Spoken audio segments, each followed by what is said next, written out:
Welcome back to Punchline. Kenyans and indeed the world watched the nail-biting U.S. election with excitement. But for those residing in the United States, the stakes were high in one of the most divisive polls in the land of opportunity.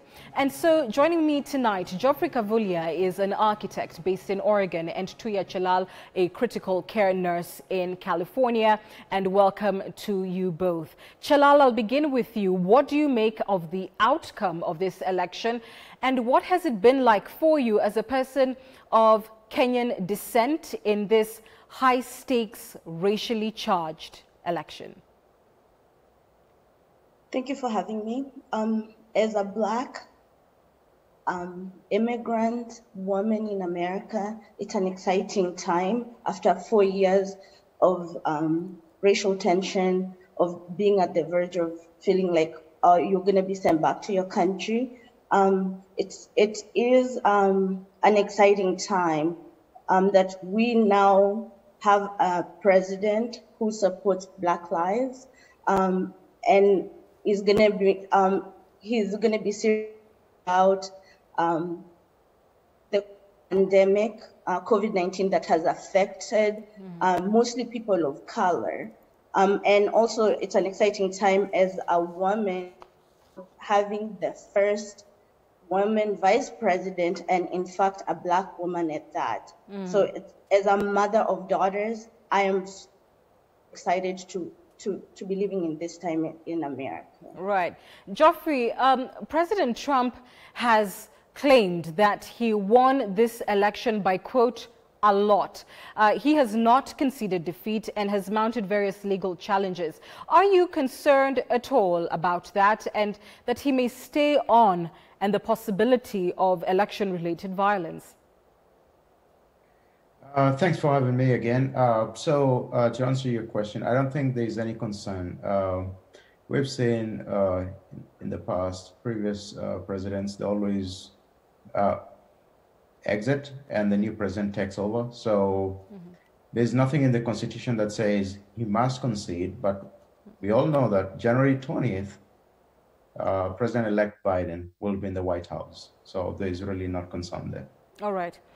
They also say, Geoffrey, that when the U.S. sneezes, the rest of the world catches a cold. Now, incidentally, despite the sharp reactions that President Trump elicited in the United States and his disparaging comments on the continent, Africans seemed to kind of not really mind him by large, and I even dare say like him.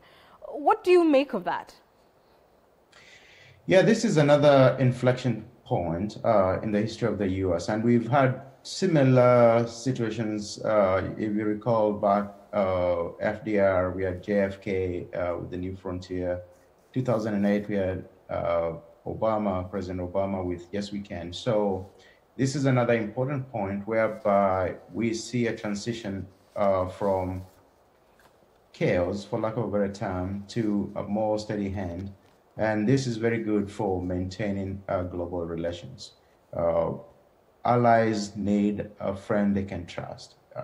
Someone who says what they mean and mean what they say. And I think this is a very pivotal moment for the US and the rest of the country, as well as for global relations. Africa is a key player in global politics, and you'll see Biden moving very quickly to start rebuilding those relationships. Right. Tuya, so speaking of that cold, do you believe now that the U.S. is on the path to recovery? And for you, what are you hoping to see very practically that will impact your life as a migrant? Sorry, I didn't catch that. Once again, what do you hope to see as a migrant under President-elect Biden that will impact your life? Well, under Trump, there's been all this closed borders. I know that the diversity, like the green card lottery numbers, had been decreased by a lot, especially for African countries and countries that really depend on most of the work that depend on the green card lottery to come to the US. And so I'm looking forward for Biden to maybe increase the number back to, I don't exactly know what the number was, but I know it was by a lot. And I know that right now, hopefully that will be restored, so a lot of Africans and people from developing nations can continue to come here to the US. Right. Well, on that note, we'll take a short break. And on the other side of it, we speak to Honorable Yusuf Hassan, member of the National Assembly's Defense and Foreign Relations Committee, on the biggest election in the world and why it matters here in Kenya. Stay with us.